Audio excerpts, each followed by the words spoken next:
आज हम बात करेंगे मुस्लिम लॉ के अंतर्गत डाइवोर्स, विवाह विच्छेद या तलाक पर। इस्लाम के आगमन से पूर्व पति को विवाह विच्छेद के असीमित अधिकार प्राप्त होते थे। मोहम्मद साहब ने इसमें कुछ सुधार किए। उसमें पहली बात यह है कि उन्होंने पति की तलाक देने की शक्ति को कुछ सीमित किया। दूसरी यह है कि उन्होंने स्त्रियों को भी उचित आधार पर अलग हो जाने का अनेक अवसर पर अधिकार प्रदान किया। पैगंबर साहब ने कहा है कि यदि कोई स्त्री अपने विवाह से दुखी है तो उस संबंध का विच्छेद हो जाना चाहिए तथा ईश्वर की दृष्टि में अनुमोदित बातों में विवाह विच्छेद सबसे बुरा है। यद्यपि पैगंबर साहब ने विवाह विच्छेद को बुरा समझा, किंतु उसे संभवतः जन विरोध की आशंका से कुछ सुधार के साथ सहन किया। मुस्लिम विधि के लगभग सभी विद्वान तलाक को उचित मानते हैं, किंतु उसके अकारण प्रयोग को तलाक के अकारण प्रयोग को वो नैतिकता और धर्म की दृष्टि से जघन्य समझते हैं। पैगंबर साहब का कथन है कि जो मनमानी रीति से पत्नी को अस्वीकार करता है वो खुदा के शाप का पात्र होता है।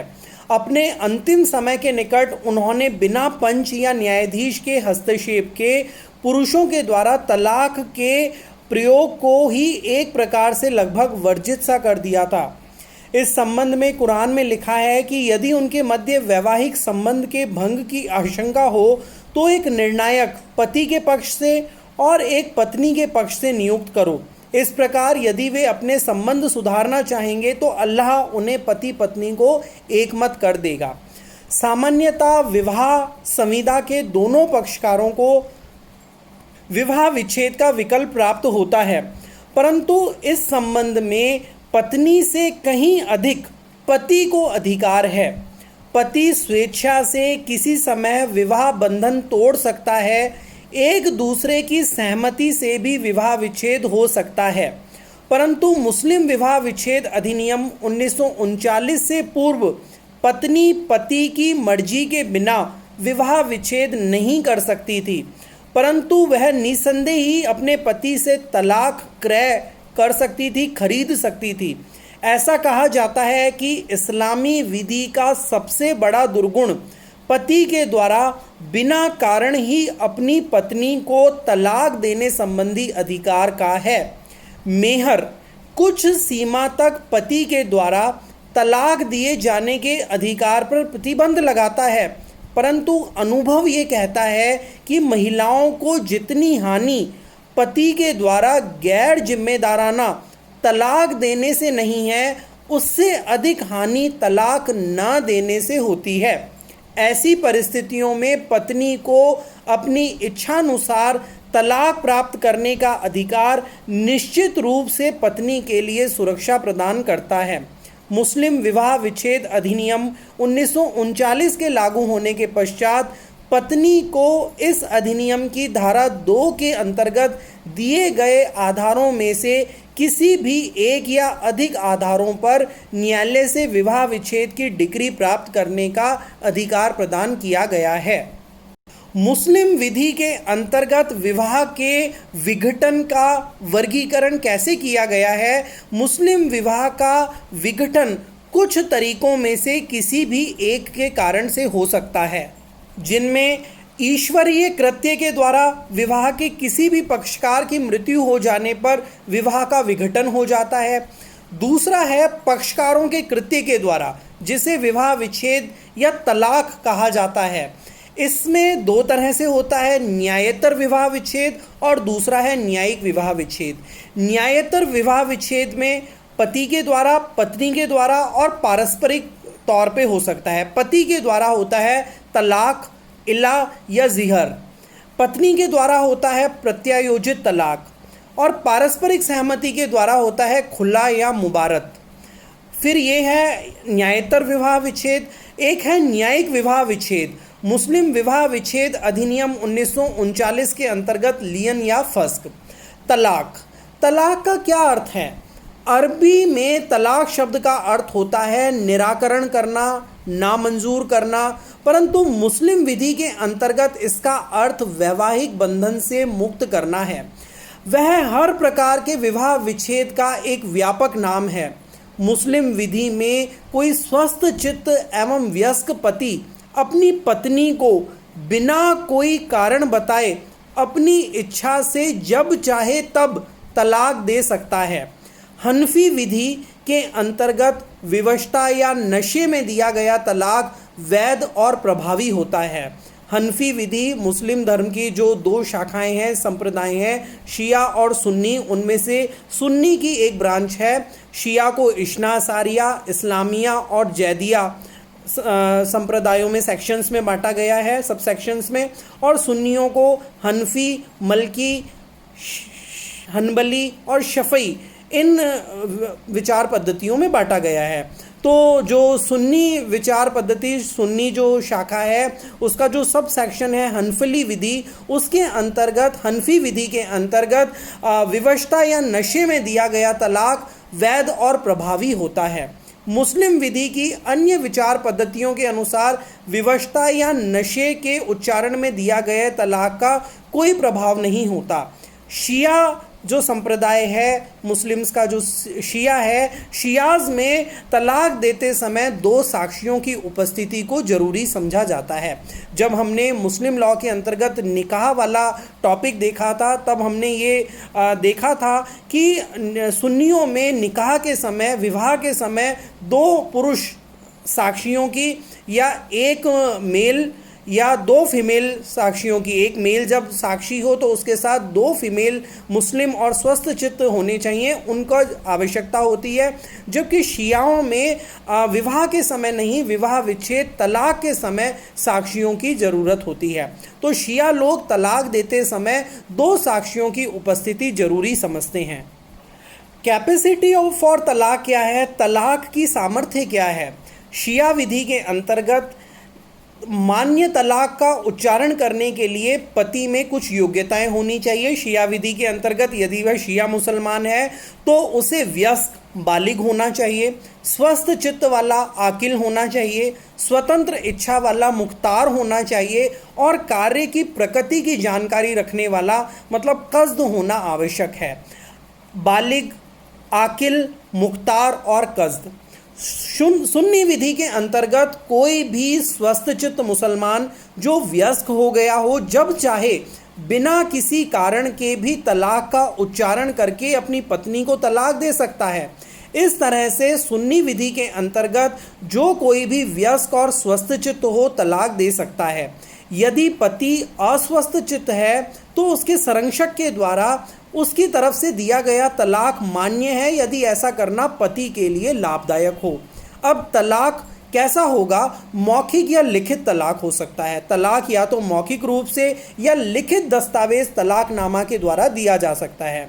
मौखिक तलाक, ओरल तलाक, पति बिना किसी तलाकनामे के सिर्फ शब्दों के उच्चारण से भी तलाक दे सकता है और शब्दों का कोई विशेष रूप जरूरी नहीं है। यदि शब्द स्पष्ट है और उनसे तलाक दिया जाना अच्छी तरह स्पष्ट है तो आशय के प्रमाण की कोई ज़रूरत नहीं होती है। यदि प्रयोग में लाए गए शब्द अनिश्चित हैं तो शब्द प्रयोग करने वाले के आशय को प्रमाणित किया जाना जरूरी होता है। मैंने तुम्हें तलाक दे दिया है, मैं हमेशा के लिए अपनी पत्नी को तलाक देता हूँ और अपने लिए हराम बनाता हूँ, जैसे वाक्य विवाह विच्छेद के आशय को स्पष्ट करते हैं और आशय के प्रमाण की कोई ज़रूरत नहीं है। एक उदाहरण में, जैसे तुम मेरी चचेरी बहन चाचा की लड़की हो, यदि तुम चली जाओ या मैं तुम्हारे साथ किसी प्रकार का कोई संबंध नहीं रखूँगा, इन शब्दों का अर्थ निश्चित नहीं है और इस कारण यहाँ पर आशय का प्रमाणित किया जाना जरूरी है। सुन्नी विधि के अंतर्गत पत्नी की उपस्थिति या उसको संबोधित किया जाना आवश्यक नहीं है। पत्नी की अनुपस्थिति में दिया गया तलाक वैध और प्रभावी होगा सुन्नी विधि में, परंतु पत्नी को नामांकित किया जाना आवश्यक होता है। सुन्नी इसमें पत्नी की उपस्थिति आवश्यक नहीं है, परंतु तलाक उसे संबोधित किया जाना जरूरी होता है। फरजंद हुसैन बनाम खानू बीबी के वाद में तलाक पारिवारिक वकील के सामने दिया गया था और पत्नी को नामांकित नहीं किया गया था, कलकत्ता उच्च न्यायालय ने इस तलाक को अवैध घोषित किया। दूसरे प्रकार का तलाक है लिखित तलाक, तलाक इन राइटिंग या तलाकनामा। तलाकनामा केवल मौखिक तलाक दिए जाने का लेख हो सकता है या वह ऐसा दस्तावेज हो सकता है जिसके द्वारा तलाक दिया गया हो। तलाकनामा काजी या पत्नी के संरक्षक या दूसरे साक्षियों की उपस्थिति में लिखा जा सकता है। पत्नी का उपस्थित रहना आवश्यक नहीं है। यदि लेख उचित रूप से हस्ताक्षरित और संबोधित हो या मानक प्रारूप में हो अथवा किसी को संबोधित ना किया गया हो तो उद्देश्य को प्रमाणित करना आवश्यक होता है। तलाकनामे के द्वारा दिया गया तलाक दस्तावेज की तारीख से प्रभावी होता है, पत्नी के द्वारा उसकी प्राप्ति की तारीख से नहीं। यदि तलाक पत्नी को सूचित ना भी किया जाए तो भी वैध और प्रभावी होता है।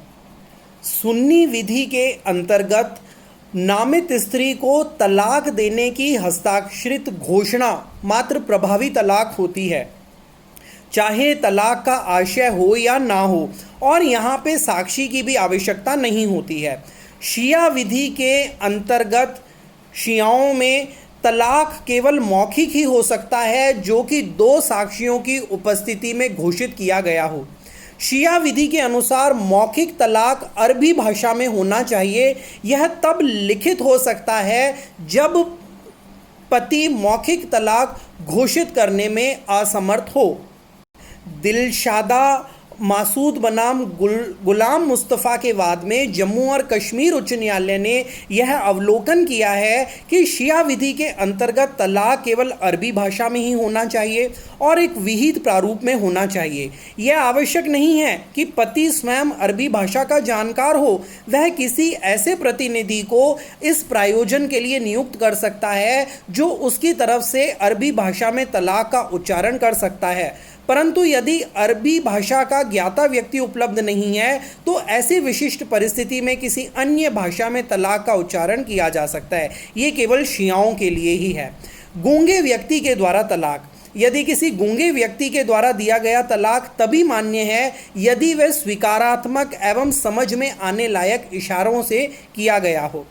पत्नी की अनुपस्थिति में तलाक। ये जरूरी है कि तलाक का उच्चारण पत्नी की उपस्थिति में किया जाए अथवा उसको संबोधित हो। पत्नी की अनुपस्थिति उसे शून्य और निष्प्रभावी नहीं बना देती, परंतु यदि वह उपस्थित ना हो तो ये जरूरी है कि उसका निर्देश उसका नाम से किया गया जाए और तलाक के शब्द स्पष्टतया उसकी ओर निर्देश करते हों।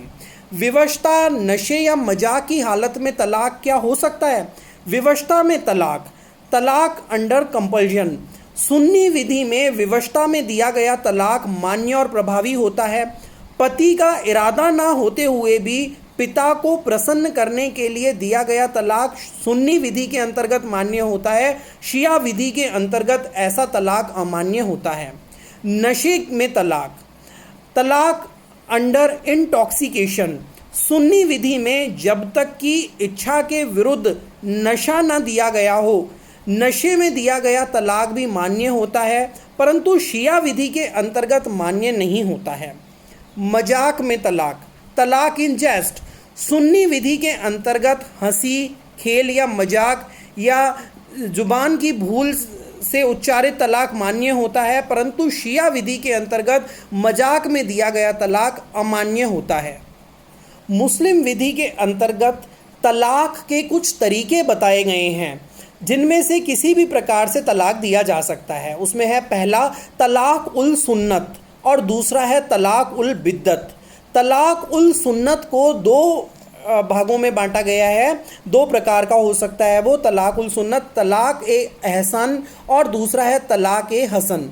तलाक उल सुन्नत, यह तलाक पैगंबर साहब की परंपरा के अनुसार कार्यान्वित किया जाता है और इसके दो उपभाग हैं, एहसन और हसन। एहसन पहला जो है एहसन, ये अरबी का शब्द है और इसका मतलब है सर्वश्रेष्ठ या अति उत्तम। इससे ये स्पष्ट होता है कि अहसन रीति में दिया गया तलाक सबसे उत्तम तलाक है। अहसन होने के लिए तलाक की कार्यवाही में कुछ शर्तों की पूर्ति किया जाना जरूरी है। पति के द्वारा एक ही वाक्य में तलाक की व्यवस्था का उच्चारण करना जरूरी है। स्त्री का तुर्र मतलब पाक अवस्था में होना जरूरी है, मासिक धर्म की स्थिति में नहीं होना चाहिए। इसे इद्दत की अवधि में संभोग से विरत रहना जरूरी है। यदि विवाह का समागम नहीं हुआ है तो एहसान रूप से तलाक का उच्चारण पत्नी के मासिक धर्म के समय किया जा सकता है। जब स्त्री मासिक धर्म के अधीन नहीं है, वृद्धावस्था या अन्य किसी कारण से, अथवा पति पत्नी एक दूसरे से दूर हैं, तो ये आवश्यक नहीं है कि तलाक का उच्चारण तुर्र पाक अवस्था की स्थिति में किया जाए।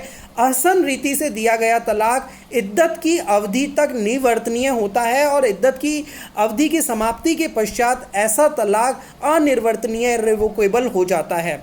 और कुरान में भी कहा गया है और तलाकशुदा स्त्री को 3 मासिक धर्म की अवधि तक प्रतीक्षा करनी चाहिए। हसन, अरबी में हसन शब्द का अर्थ होता है अच्छा और उचित। हसन रूप में उच्चारण में दिया गया तलाक अहसन रूप में उच्चारण किए गए तलाक से कम अनुमोदित है। तलाक हसन में तलाक शब्द का उच्चारण 3 बार होता है, परंतु हर उच्चारण अलग अलग तुर्रों में होता है। हर माह जब स्त्री पाक अवस्था में होती है तो अलग अलग 3 महीनों में होता है।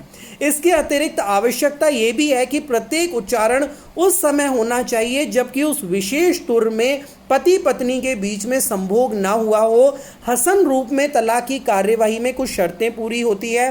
तलाक की शब्दावली या सूत्र कम से कम 3 अलग अलग तुर्रों में उच्चारण किया जाना जरूरी होता है। यदि पत्नी को मासिक धर्म होता है तो पहली बार उच्चारण तुर की हालत में और तीसरी बार उसके बाद तुर की हालत में होता है। यदि पत्नी को मासिक धर्म ना होता हो तो उच्चारण 30 दिन के अंतराल पर किया जाना चाहिए।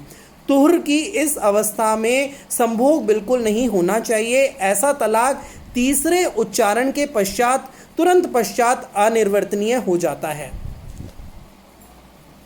यह तलाक कुरान की एक आयत पर आधारित है। तलाक की घोषणा 2 बार की जा सकती है, तब तक उन्हें अच्छे साथी की तरह रखो। और यदि पति उसे तीसरी बार तलाक देता है तब पत्नी को उसके साथ रहना विधिपूर्ण नहीं है जब तक कि वह किसी दूसरे व्यक्ति से विवाह ना कर ले। तलाक का जो दूसरा प्रकार है तलाक उल बिद्दत, इसे तलाक उल बैन के नाम से भी जाना जाता है। यह तलाक का निंदित या पापमय रूप है।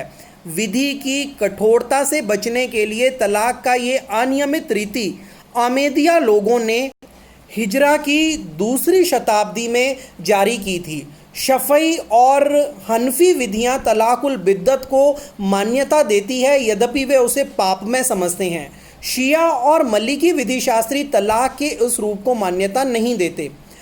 इसमें तलाकुल बिद्दत, जिसे तलाकुल बैन भी कहा जाता है, इसमें एक ही तुर के दौरान किए गए 3 उच्चारण, चाहे ये उच्चारण एक ही वाक्य में हो, जैसे मैं तुम्हें 3 बार तलाक देता हूँ, अथवा ये उच्चारण 3 वाक्यों में हो सकते हैं, जैसे मैं तुम्हें तलाक देता हूँ, तुम्हें तलाक देता हूँ और तुम्हें तलाक देता हूँ।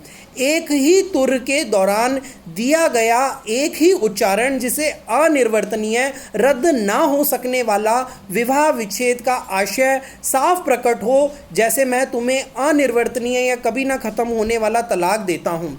तो जो ट्रिपल तलाक, जिसकी अभी सुप्रीम कोर्ट ने बैन भी किया और जिसकी बहुत निंदा की जाती है, वो तलाक उल बैन या तलाक उल बिद्दत है, जिसे आमेदिया लोगों ने हिजरा की 2री शताब्दी में जारी किया था। मोहम्मद साहब के द्वारा जो तलाकुल सुन्नत के तलाकुल अहसन और तलाकुल हसन बताए गए हैं, वही प्रकार हैं। अब इन तलाक के प्रकारों के आगे क्या मतलब इनका है, हम विस्तार से अपने अगले लेक्चर में देखेंगे।